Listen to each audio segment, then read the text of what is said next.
Hello and welcome to Say Hi to the Future, a podcast aimed at highlighting the human side of ingenuity. My name is Ken Tenser, CEO of SpyderWorks, a leading business consultancy for mid-market organizations and entrepreneurs globally. With me today is Nita Tandon, CEO and founder of DALCINI, award-winning makers of toxic-free, easy-to-use, infinitely recyclable housewares. Like this video if you enjoy our show and subscribe to our channel. Leave us a comment with who we should interview next. Thank you for tuning in, and I hope you enjoy the show. Nita Tandon, welcome to Say Hi to the Future. Hello, thank you for having me. So Nita, you have a pretty interesting pivot in your career, if you want to call it that, as I understand, and it's a pretty personal one too. You had a long-standing career in pharmaceutical sciences, and you took a step away to become a mom. And it seemed like your life changed in many ways at that point. It did. So I never anticipated being an entrepreneur. So I think that's the start, is that I think I'd naturally have always been a find a solution type person. And after 20 years in the pharmaceutical industry, I was also a little bit of a research nerd, that during my lunch breaks, I would read all sorts of articles. And one that always stood out to me, not one, but the topic of BPA, so bisphenols, and just how prevalent it was and how it was disrupting our natural hormones. And all of this was really sort of top of mind. Well, then, I leave the pharmaceutical industry and I then have a child. So a lot of the talk of BPA was happening 2008, 2009. And then in 2009, Health Canada declared BPA toxic to human health and the environment, and subsequently banned BPA in baby bottles, but it was only in baby bottles. And so when I ended up having my daughter in 2010, I thought, well, it's in everything. It's in food containers, it's in plastic wrap, it's in all these things. And if I knew better, I had to do better. And that's where the let me find a solution type thinking came. And when I took what I knew in science with what I needed as a house owner or a homeowner and as a mom, and so I needed the practical. And I ended up reaching back to my heritage, which is I was originally born in India, and sustainability. We didn't talk about sustainability. We didn't talk about in those words, but essentially stainless steel has been that product. And so what I wanted to do was use what's worked for 2 billion people and make it work for North America. And that's really the start. And so tell us then, because the company now that you're CEO and founder of is DALCINI, DALCINI Stainless. So tell us about those products. Like, what were your first products? How did you, translate this dream or this finding into an award-winning company? Well, I think, it started with, let me look into my cupboards. So DALCINI is a word that we just ended up creating. And DALCINI, the word is actually an Indian word that sounds Italian, or the pronunciation is Italian. And that's because my husband is Italian, I'm East Indian. And so we wanted something that it sounded like it meant something to us, but it's a made up word. It really means nothing. So we started with that, and everything going forward had to be something that resonated sort of to the core.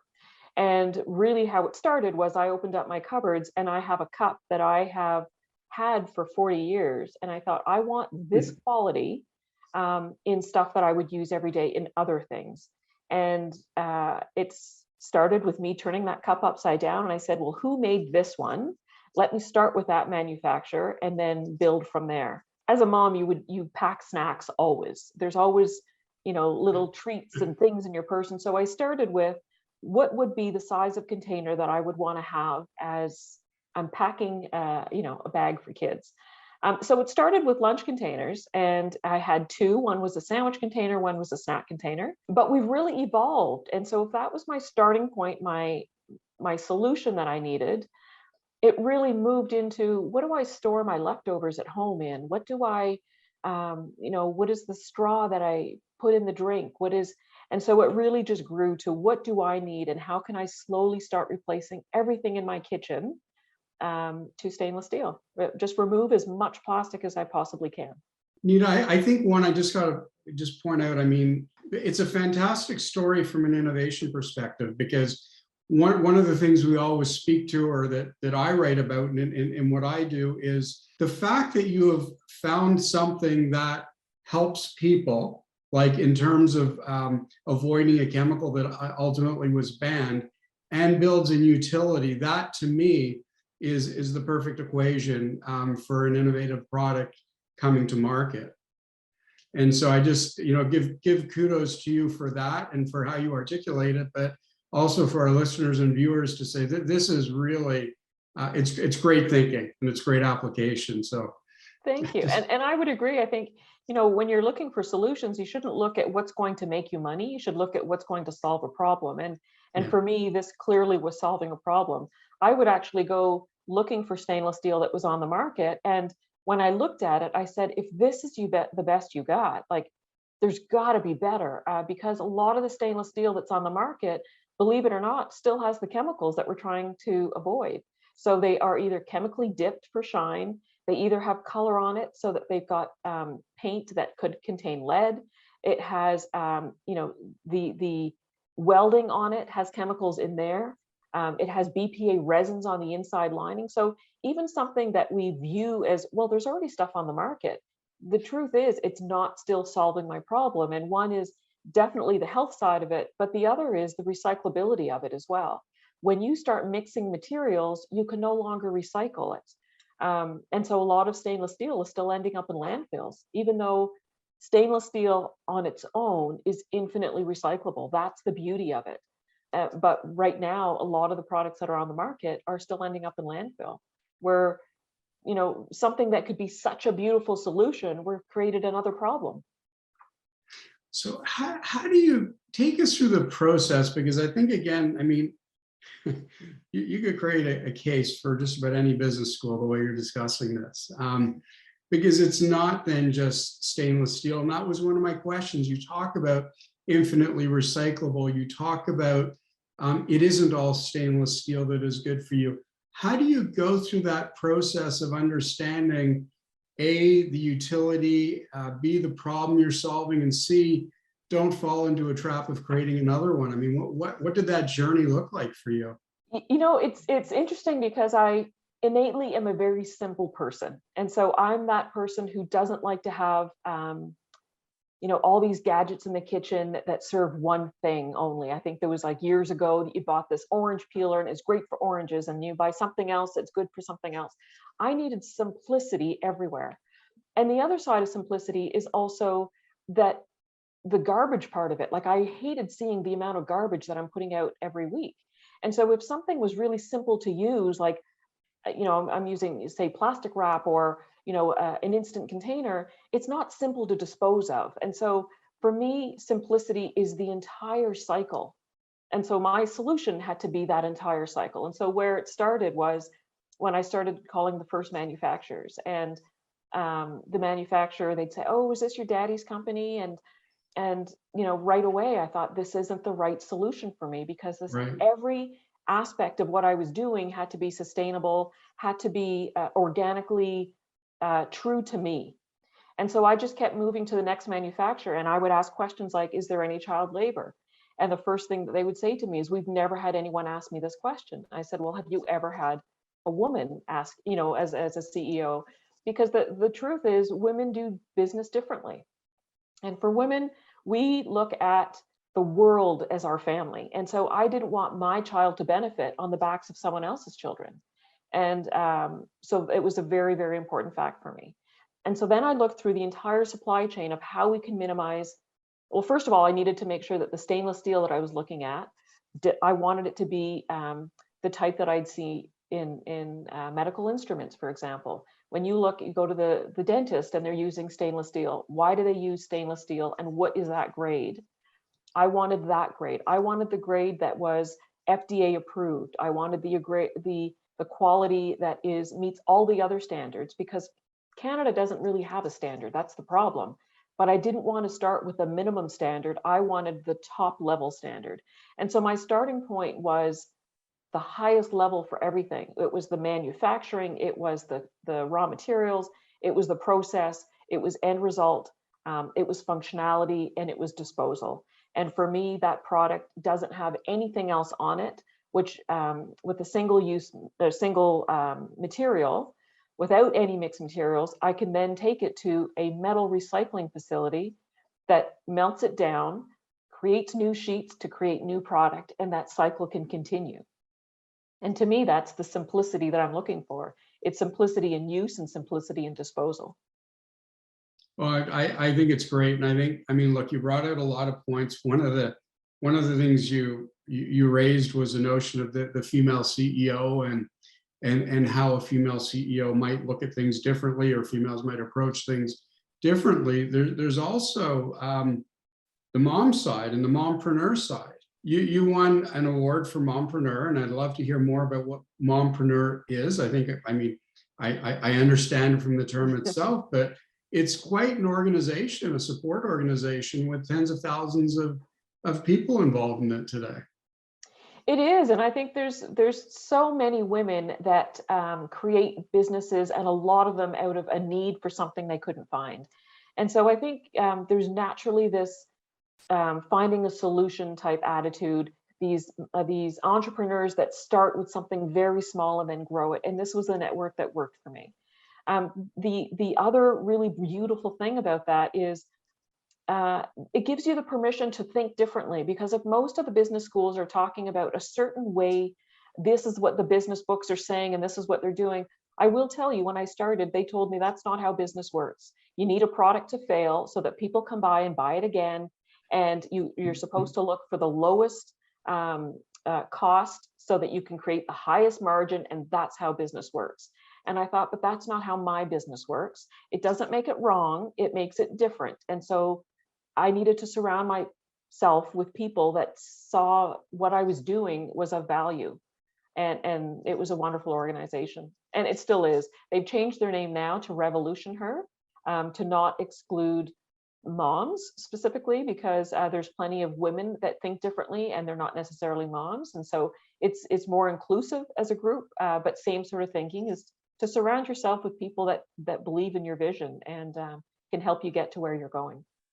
That's really critical, isn't it? I mean, to have that vision and to have that purpose. I mean, especially as an entrepreneur, when we start out, there's the word audacity that a lot of people look at as a negative, but as an entrepreneur, if we don't believe in ourselves and if we don't believe in our values and in our purpose, it just seems like there's always going to be somebody who's going to tell us, no, you're wrong, you can't do it that way. And we just have to have that undying belief, I guess, in what we're doing. Mm-hmm. Yeah, I would agree. I think there has to be a commitment to just keep going. And, I would agree also that that everyone starts out thinking that the knowledge and everything is outside of them. So they look to someone else to constantly validate and all of that. There's something that happens, and I don't know when it happens or what triggers it, but then suddenly you start to really stand in yourself and say, I do know this stuff, and I do know more than what they're saying. And regardless of what they're going to tell me, I'm going to keep going. And I think that happened for me, I would say, just before the pandemic. And I think it was around 2019 when I said, I think I can take this further, and I'm going to tune everyone else out of this conversation, and I'm just going to go for it. And I think that's really when things started to change. So what were some of the things you've done, and like, what is it growth in product line, growth in distribution? What has changed for DALCINI that you've put into play? I think it was, testing out a whole bunch of different distribution channels. When we first launched, it was strictly e-commerce, and I did it e-commerce, and I have a lifetime guarantee on the products. And so this was really my testing ground. Was everything going to come back? Before I really tried to scale, it was my, let me see if this is going to work. And no one else will know. If there's returns, it's in me, it's not public. And I can solve whatever issues there are. And so it was my starting point. then, of course, when the pandemic hit, just before the pandemic hit, I was starting to get into retail stores, and I needed to grow, and I needed to move into a retail space. And so we had really pulled, I say we, I was a solopreneur, so it was me. So then I started to pull away from e-commerce, moving more into retail.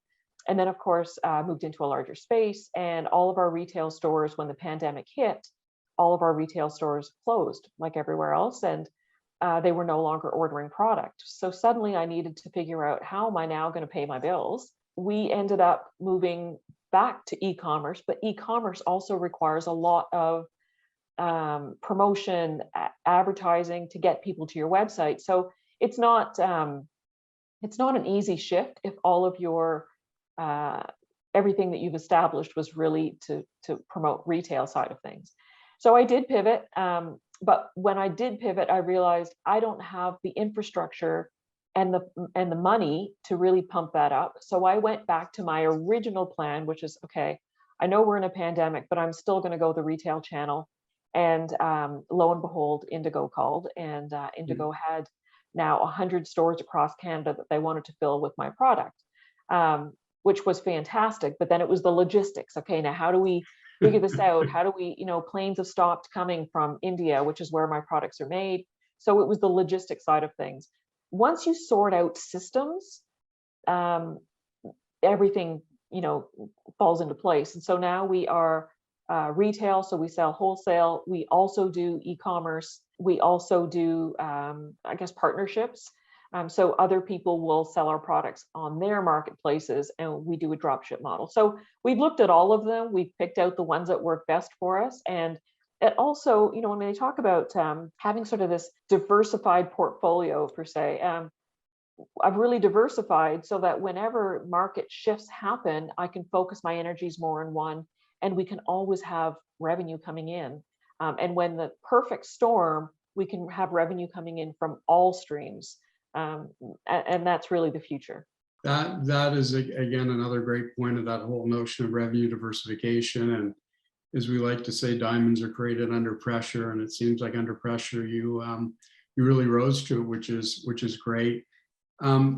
There's something else you mentioned, which is really core to say eye to the future, and that's the notion of thinking differently. And we call our activation days, or they've been called by senior execs in different parts of the world, days of thinking differently. Because we, and I think you have it innately, but most of us learn, our math teachers teach us to start at the top and find out what X equals and Y equals, and our chem teachers start at the bottom with a beaker or a test tube and build up. But when we don't have complete information, when we don't have everything in front of us, when we have those wicked problems to solve, that is when you need to think differently. And is there something that you can pass on that thinking differently to the listeners? Is it innate? Is it just something that it feels like it's innate, but I really think it is, speak to people that don't look like you and just listen to their stories.